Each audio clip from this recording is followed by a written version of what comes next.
Hey guys, did you know there's a disease spreading faster than the flu, turning your favorite YouTubers into screaming, overacting algorithm slaves? And it's taking over the internet. Wild, right? Today we're going to break down Robloxification, what it is, how it starts, and why it's a danger to creativity. Robloxification is a highly contagious digital affliction. It starts when a creator drops their first Roblox video, just for fun. And then, it slowly consumes their creativity, their sanity, and their content, until there's nothing left but a stream of obbies, backrooms, and ridiculous monster chases. Robloxification isn't just a creator's downfall, it's a form of brain rot for their viewers, especially children. The more kids watch, the more their ability to pay attention drops, until they're following whatever's loud, fast, and ridiculous. Roblox feeds their imagination with a color-coded rush of chaos, turning their brains into cotton candy, a sweet mess with little depth. This is a game designed to keep kids hooked, at the expense of creativity. The first cases appeared in 2017, small and isolated, until LankyBox fell victim. Patient zero. Then the outbreak began spreading. Flamingo, Creekcraft, Think Noodles, Flush, Gaming with Kev, FGTV. The list goes on. Robloxification normally starts with a single video, then explodes until the creator's entire channel is overtaken by it. This usually happens during algorithm tweaks, drops in viewership, or financial pressures. So, what are the symptoms of Robloxification? Well, first off, there's a lot of screaming at the camera. Then you've got those all caps titles, absolutely loaded with emoji.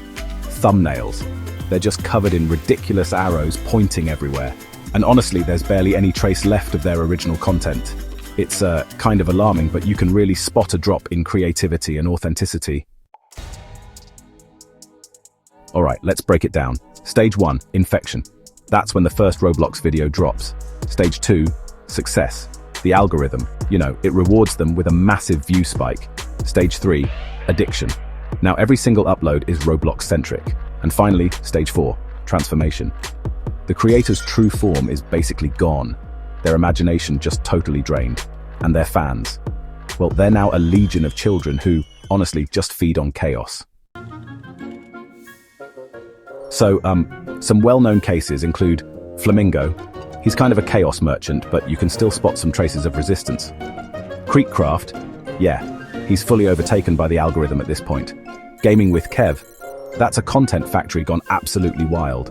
Then there's Flush, somehow turning bathrooms into horror stories with his games.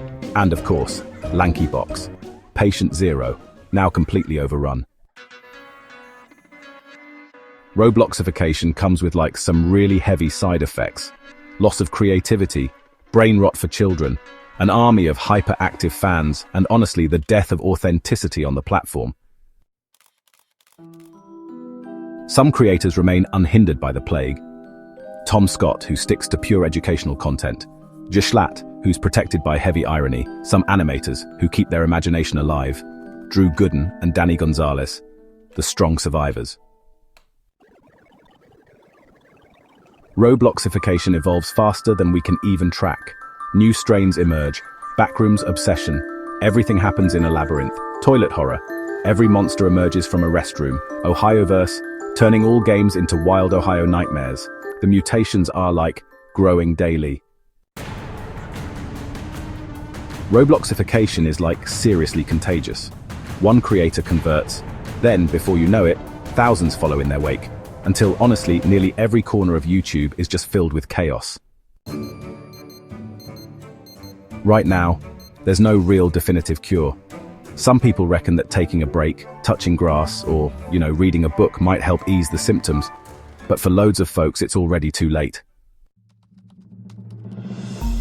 When total submission happens, the creator loses their soul, their creativity, and their connection with their fans. They basically become a pure algorithm delivery machine, a factory for children's content, with their true self just, gone forever. If left unchecked, this contagion could consume the entirety of YouTube, turning it into a barren landscape filled with screaming children, emoji-covered thumbnails, and a bottomless pool of pure chaos. Picture a future where every creator is a Roblox factory, where imagination is a distant memory, and we all watch the algorithm spiral into oblivion. So listen up, future YouTubers. Don't let the algorithm dictate your creativity. Don't let Robloxification consume your content. Stay true to yourself, or become just another victim in its growing army. This was Robloxification, the disease that's taking over the internet. Save yourself while you still can. If you enjoyed this video, make sure to leave a like, subscribe, and turn on notifications for more deep dives into the wild world of YouTube. Stay creative, stay strong, and I'll see you in the next video.